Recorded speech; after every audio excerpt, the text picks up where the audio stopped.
Custo de vida, emprego e desemprego, cesta básica, tarifas públicas, salário mínimo. Agora, na Brasil Atual, a análise do DIEESE. E nós vamos fazer contato com o diretor técnico do DIEESE, Fausto Augusto Júnior. Bom dia, Fausto. Bom dia, Glauco. Bom dia a todos. Fausto, segundo uma pesquisa feita pelo Centro de Políticas Sociais da Fundação Getúlio Vargas, a desigualdade aumentou mais no Brasil durante a pandemia, quando se comparando a outros 40 países. Isso de acordo com a percepção da população em relação às políticas públicas de saúde, educação e o meio ambiente. E não é só uma percepção, né, Fausto? Nós vamos falando aqui, né, há muito tempo da piora de diversos índices, do aumento da inflação, dos elevados índices de desemprego, precarização do mercado de trabalho. Quer dizer, essa percepção da população, infelizmente, corresponde à realidade, Fausto. Bem, Glauco, é isso que a gente está vendo já há algum tempo, né? Desde que a gente vem assistindo aí a mudança do modelo econômico, o Brasil vem se tornando um país mais desigual. Ele vem se tornando um país mais desigual porque, de um lado, os pobres estão ficando cada vez mais pobres e, de outro, você tem os ricos ficando cada vez mais ricos. É importante a pesquisa que saiu essa semana porque ela vai, de certo modo, comparar o Brasil a outros países no caso da pandemia. E a gente está assistindo, de certo modo, isso. De um lado, você teve, no caso da pandemia, foi muito claro, você teve o maior número de mortes entre os mais pobres, entre os negros, entre aqueles que vivem na periferia, em relação àqueles que, de alguma forma, enfim, tiveram mais acesso aos instrumentos de saúde, aos medicamentos e etc. De alguma forma, o que a gente está assistindo até agora é um processo de ampliação do abismo social no Brasil, e que não há nenhuma política efetiva para reverter essa situação. O Brasil inverteu uma trajetória que vinha desde a Constituição de 88, e principalmente no começo dos anos 2000, aí na primeira década dos anos 2000, em que a gente caminhava para a redução dessa desigualdade.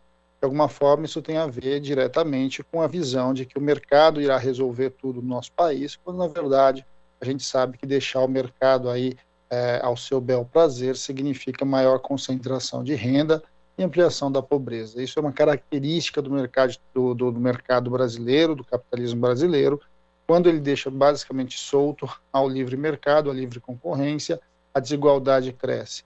A gente está assistindo, em grande medida, a destruição de uma série de políticas sociais, a desmontagem dos mecanismos de transferência de renda, e tudo isso leva a uma ampliação do fosso entre os mais ricos e os mais pobres, entre aqueles que têm acesso aos bens e serviços e aqueles que não têm acesso ao mercado de bens e serviços.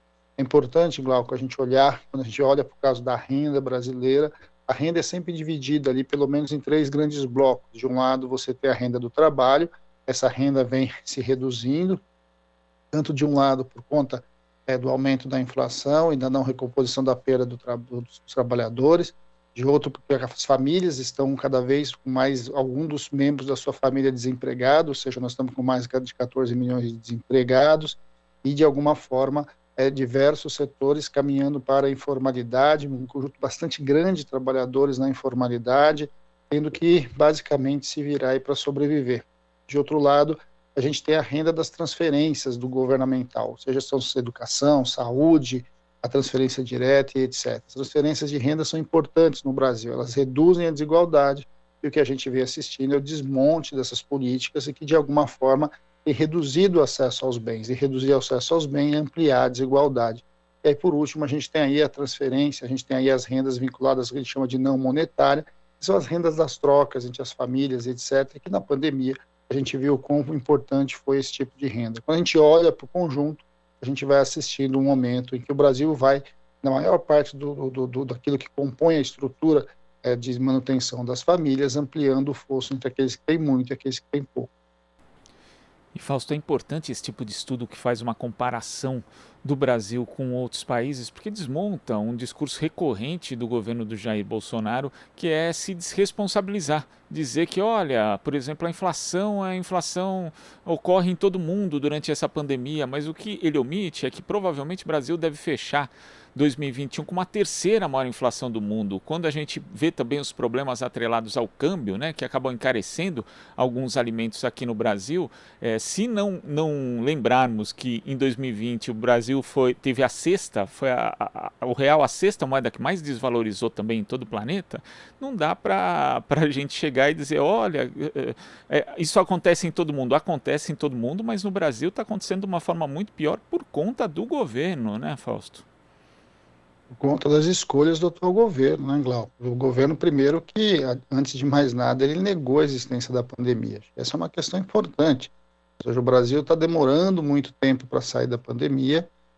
O Brasil está com mais dificuldades ali, de alguma forma, para lidar com com as questões propriamente ditas vinculadas à saída da economia, à retomada econômica, e a retomada está cada vez mais frágil. Do ponto de vista da inflação, o que a gente tem aí é, em grande medida, ver um pouco, né, em grande medida, o que a gente está vendo em relação à economia, à inflação, é que são as escolhas do atual governo que têm levado ao momento que a gente está, em especial, nesse caso, a política de preços da Petrobras e agora o dilema aí que a gente está vivendo no setor energético. Tudo isso contamina a economia como um todo e, de alguma forma, vai elevando a inflação em bloco. Além de tudo isso, é bom lembrar que o governo agora, o governo atual, esse governo, ele injeta bastante insegurança do ponto de vista do investimento, do ponto de vista de onde o Brasil vai caminhando.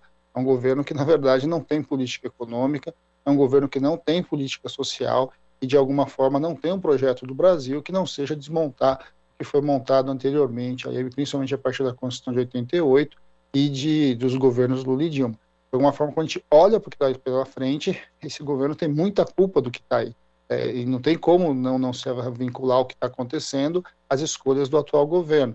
E aí é começar a pensar um pouco para frente, nas perspectivas, para o ano que vem já são perspectivas bastante ruins, do ponto de vista de pensar o crescimento do PIB, pensar o limite de inflação que a gente vai trabalhar, como é que a inflação vai se comportar no que vem.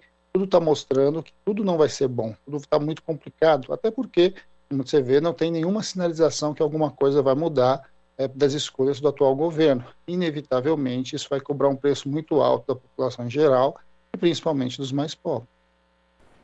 E ainda ontem, né, numa entrevista à CNN dos Estados Unidos, o ministro da Economia Paulo Guedes disse: é verdade que a inflação está subindo, metade da inflação é comida e energia, que está subindo em todo o mundo, então não há nenhuma novidade sobre o Brasil, de novo tentando se desresponsabilizar a respeito da crise econômica pela qual o país passa. Agora, Fausto, você ressaltou que desde 2008 o Brasil tinha iniciado uma trajetória de queda nessa desigualdade, né? E agora volta a aumentar, inclusive já vinha aumentando ali no governo de Michel Temer. Só que o país já é um dos mais desiguais do mundo, né, historicamente.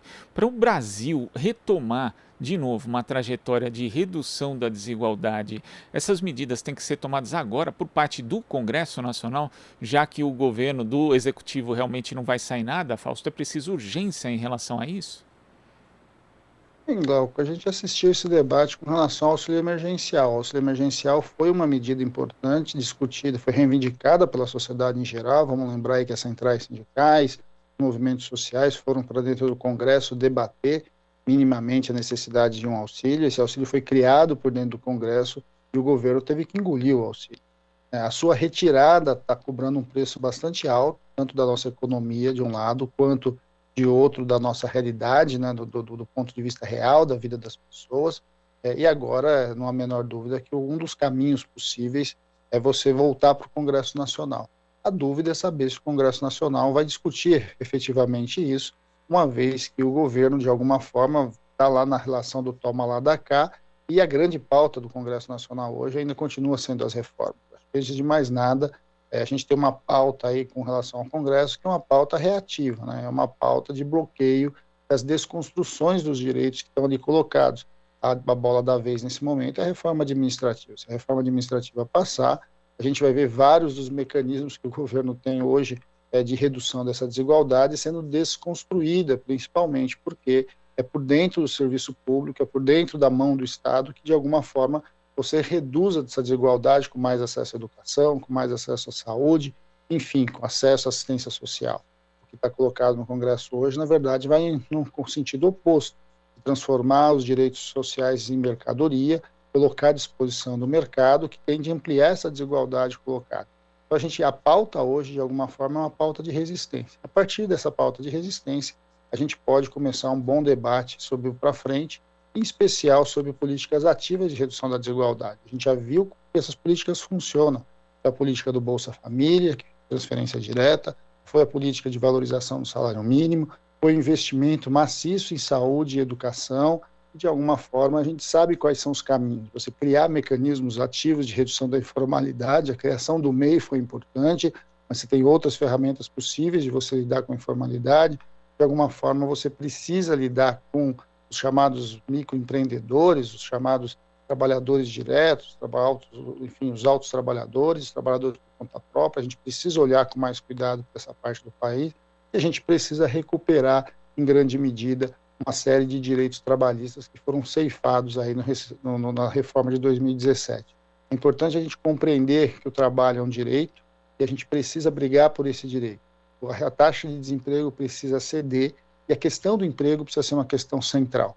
Vamos lembrar que, ao longo da semana, o Prêmio Nobel de Economia foi colocado ali para os economistas que lidaram com relação ao mundo do trabalho, né, e os impactos das políticas ativas no mundo do trabalho. Uma das questões um dos trabalhos que ganhou aí na relação do Prêmio Nobel de Economia foi essa em relação ao impacto do salário mínimo no aumento ou na redução do desemprego. A pauta liberal, a teoria sempre dizia que se aumentasse o salário mínimo, o desemprego aumentaria. E as pesquisas de quem ganhou o prêmio, inclusive, foi mostrar que é o contrário, né? Aumentar o salário mínimo não só reduziu, não aumentou o desemprego, como aumentou a renda e reduziu o próprio desemprego.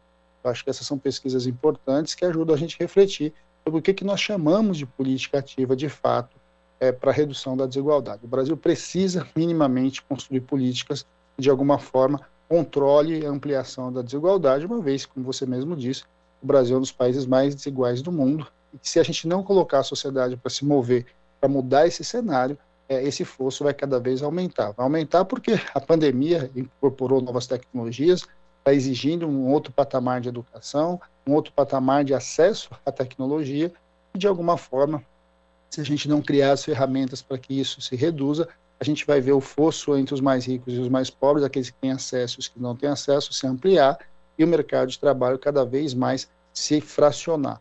Eu acho que isso é uma questão bastante importante, precisa estar na pauta aí dos próximos candidatos da presidência da República para a eleição do ano que vem, mas não há a menor dúvida que a questão da desigualdade, a questão do trabalho, a questão do emprego e a questão da renda são centrais no debate do Brasil de hoje. Fausto, muito obrigado pela sua participação aqui no Jornal Brasil Atual. Até a próxima. Até a próxima, Glauco. Bom dia a todos novamente. Bom dia.